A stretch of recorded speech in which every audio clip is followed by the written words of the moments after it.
Okay, mikwano gyaffe tubebaza okubeera nga mwekumidde ku Brown Skin Events. My name is Frank era twebaza nnyo mwenna abasubscribinga. Tuyimiridde wano guno gwe mulyango oguyingira mu ddwaliro e Rubaga nga wano nno kitegerekese nti omubaka wa Kawempe North Muhammad Segirinya amawulire agasoose okusaasaana gatulaze nti omubaka ono avudde mu bulamu bw'ensi. Kyokka bwe twogeddeko n'abakulembeze ab'enjawulo abavuddeyo kukakasa kino batugambye nti Muhammad Segirinya embeera gy'alimu yeetaaga ssaala yo ekyali mbi ddala, kyokka abasawo bagamba nti tebasobola oboolyawo okubika nti afudde, wabula mumusabire nnyo. Era wamu nange ndi n'abakulembeze ab'enjawulo era nga bano bagenda kuba bongera okutusigira ekifaananyi ku ebyo bo bye balabye ate bwe babadde munda nga boogerako n'omubaka ate n'abalabye ku famire. Erinnya lyange nze Dr. Emmanuel Sserunjojo Owedembe, meeya wa division y'e Kawempe. Amawulire gansanze nyingira ofiisi yange nga baŋŋamba nti Honorable Segirinya afudde. Sibadde na kirala kyonna kyenyiza kukola okujja wano kubanga ebbanga sidde n'emabega lwe namulaba ng'ali mu mbeera ddala mbi. Kyo kya nnaku. Naye bwe tutuuse wano ate tufunye essuubi ery'enjawulo nti abasawo ba pronounce nti mulamu akyassa. Ekyo nno ekituzzaamu essanyu era ne kituwa essuubi. Tulabye Katonda ng'akola ebyamagero, tuga nti tuteeke Segirinya mu mikono gya Katonda amugatte ku ebyo ebyamagero byakoledde abantu ab'enjawulo. Kuba kigambo kussa kyekisembayo. Bw'oba tokyassa olwoba ogenze, naye ekirala bisinga obungi bisobola okubeerawo kasita omuntu aba ng'akyassa. So bannakawempe mu butongole nga meeya wa division y'e Kawempe nangirira nti Segirinya akyali mulamu era amawulire tugafunye, naye Segirinya yeetaaga essaala zammwe era nange ndi wano ku lwammwe okulaba nga essaala tusindika tukola ekisoboka kyonna okulaba nga muganda waffe adda engulu. Tumusubwa nnyo okubeera nga tasobola kubeera ku mirimu gye yalondebwa, yali kyakulabirako kyanjawulo mu bukulembeze ng'asobola bulungi okuweereza abantu be. Alina ebintu bye yateekawo ebiraga nti asobola okubeerawo, asobola okuweereza. Tugamba senga aba ateredde era mu bigambo bye yayogera naga nti njagala kutandikira we nakoma nga bantu mbanemesa. Kyekyo kyokka kitumusabira. Mubiru James ono nno banna Rubaga North mumanyi bulungi ensonga zonna nga bwe zitambula. Kakati tugenda kuba naye twogerako naye kuba y'omu ku mikwano nfanfe aba Muhammad Segirinya. Honorable, ekituufu ki? Ekituufu kiri nti waliwo okutya okw'amaanyi, either ng'eddwaliro lifunye some orders from above nga tebaagala kubulya bannayuganda batuufu. Eddwaliro lye limu eryavudde ne litegeeza maama ku makya nti muganda waffe asise omukka ogusembayo, era maama n'atambuza information buli wamu. Kati eddwaliro livuddeyo ate ligamba nti muganda waffe obwongo bufudde, organi zonna zifudde, naye akyalina organi nnamu tannaba kufa. Well, ffe tetusobola kuwakanya kino na kiri. Naye kye tugamba mu mutuwe tumutwale bamujjanjabire walala. Naye temusobola tukkiriza tumulabeko, temutuwa access kumulabako. Kati mugamba mulaba nti akyalimu akasi, mu mutuwe tumutwale mu ddwaliro eddala tulabe kye bayinza okukola okusinga okuwudisa bannayuganda. Ebirowoozo by'abantu Ssekinomu nga bwe nakugambye bijja kuba nga bikyajja kuviira ddala mu nsonda ez'enjawulo. Tuli wano Rubaga era byonna tujja kuba tubibatuusaako. Kakati ssebo twagala otusiigire ekifaananyi gwe embeera nga bw'ogirabye. Yenze Waswase Manda Ibra nga ndi munnakibiina ate ndi mukulembeze mu kino kyaffe ky'NUP. Amawulire ga muganda waffe Segirinya tugafunye ng'obudde busaasaana. Maama we yategeeza abakulembeze baffe at top level, omuli president n'abalala nga babikira omwana we Honorable Muhammad Segirinya. Amawulire ne gasaasaana ne babikira eggwanga. Ffe nga mikwano gya Honorable Segirinya abawangadde naye nga kitulakakatawo okujja ne Rubaga ku ddwaliro wonsanze okukakasa amawulire ago, kubanga Segirinya twamulambula ng'ali mu kkomera, tumulambudde mu malwaliro, atuluma kubanga mukwano gwaffe. Ne tutuuka wano nga ffe tulina version nti muganda waffe Segirinya Muhammad afudde. Wabula press conference ebaddawo mu conference y'eddwaliro batutegeezeza nti muganda waffe Segirinya akyaliko ekikuba omukono, ti organizi zonna zafudde obula ate ng'eddwaliro professionally tasobola kudikiraringa nti Honorable Muhammad Ssegirinya afudde. So tukyali wano eno kubanga abakulembeze oluganda twongere okusabira Honorable Ssegirinya. Nenge manya ebintu bya Uganda buli kimu kisoboka. Si buli ekimasamasa nti abeera zaabu. Tulina okwetegereza ennyo okulaba ng'embeera egenda maaso. Politics mungi ayinza okwagala okwejjira mu bintu bino. Muganda waffe Ssegirinya oba oliawo akyali omulamu oba oliawo nga yakoze eki nga yagenze. Kubanga maama w'omwana ye muntu asembe okukakasa ku nsonga eyo.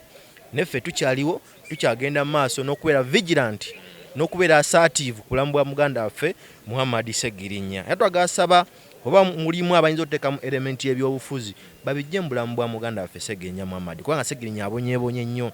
Sanja kiramba kyonna abadde mu makomera abadde mu malwaliro tafunye mu mirembe. So tuli vigilant tukyagenda maaso okulaba ng'embeera eyo egenda maaso. Amanya Bampita Shadow MP Sendawula. Ssegirinya waatabadde nga mulwadde. Nze mbadde nkikolanga MP wa Kawempe. Kuba bwe twesimbawo yatukuba akalulu n'atuwangula. Nze nasooka omuyozaayoza era buli lwe ndabiseeko ku mpewo z'eggwanga ebe radio ebe TV mbadde nsiibula na kusabira Ssegirinya nga nanakuwala okuva obwedda omusajja abadde mu kisanja kye n'atakyeyagaliramu era mbadde mmusabiranga buli lunaku buli lwe nfuna akaseera ne mmusabira ne bwe mbeera ku mpewo ne mmusabira. Naye kyannaku nti gavumenti yaffe eteeka omuzannyo mu bulamu bw'abantu kubanga omusajja ono abadde mulwadde okumala ebbanga ate nga byekwananyiriza ku bintu ebitategeerekeka. Kale tuli bannakuwavu ffe nga Kawempe North okuba nti tumaze ekisanja kino kyonna nga tetulina mukiisa ali mu parliament kutukiikirira olw'ebyo ebyamutuukako nga tukimanyi bulungi bamala muteeka mu makomera kumunyigiriza obulamu bwe okutuuka ku stage eno okuba nti kati tulowooza n'okufa afudde kubanga we batuuka okukubikira ne watabawo agamba nti nedda tubadde tubika bya bulimba essaawa eno twagala kkaba maziga kubanga memba waffe wa palamenti atatukyalidde nako atatutambuliddeko namu olw'okuba nti obulamu bwe bubadde bubi bana ekituluma nga bannakawempe njagala obategeeza nga bulijjo bwe mbakubira omulanga tusabire omusajja ono nga bwe wakyaliwo essuubi tebannakakasa kugamba nti ddala agenzi buli omu gy'oli sabira omusajja ono sabira Ssegirinya waffe omusajja adde engulu ababadde basanyuse baswale Amanya Sendawula Rogers. Sebo nsaba oyongere okutubuulira kiki ekitufu ekigenda mu maaso wano e Lubaga. Amawulire tugansanze mu constituency yange Nateete nze kansala Isiko Jamiru ne gategeeza emitimbagano gwe tugalabidde nga gategeeza Honorable Ssegirinya omubaka w'e Kawempe North amaze okusoogwa enkomerero naye tutuuse wano e Lubaga ku ddwaliro kati era we tuli nga abasawo batugamba nti Honorable Ssegirinya alwadde bulwadde jasi omubiri gusirise naye nga yeetaaga ssaala zammwe kusaaya leero obudde buno yeetaaga love okumulaga love n'okulinda n'ekyamagero Katonda kati kye tuli mu musaba okukola ekyamagero okuzza obulamu bwa Ssegirinya engulu. So kyemmanyi nti buli omu amuteeke mu ssaala ye omusiraamu omukatuliki buli wa ddiini yonna amuteeke mu ssaala Honorable Ssegirinya asigale kubeera nga akyali mulamu. Gwe embeera nga bw'ogirabye mu ddwaliro ki ky'oyinza okwogerawo? Amanya nze Hassan Nsubuga ndi mukulembeze mu National Unity Platform ku bintu bingi ndi ku nkiiko ez'abannamateeka enkiiko ez'abavubuka kola emirimu mingi mu kibiina. Olwaleero twakeeredde mu mawulire ssaawa zabadde nga 8 ogw'ekiro maama wa mubaka Honorable Ssegirinya kuba nze nva mu Kawempe South ate yeewe eri mu North so tubadde tubeera wamu mbadde mulambula kiseera kyonna mbadde ne Honorable Ssegirinya.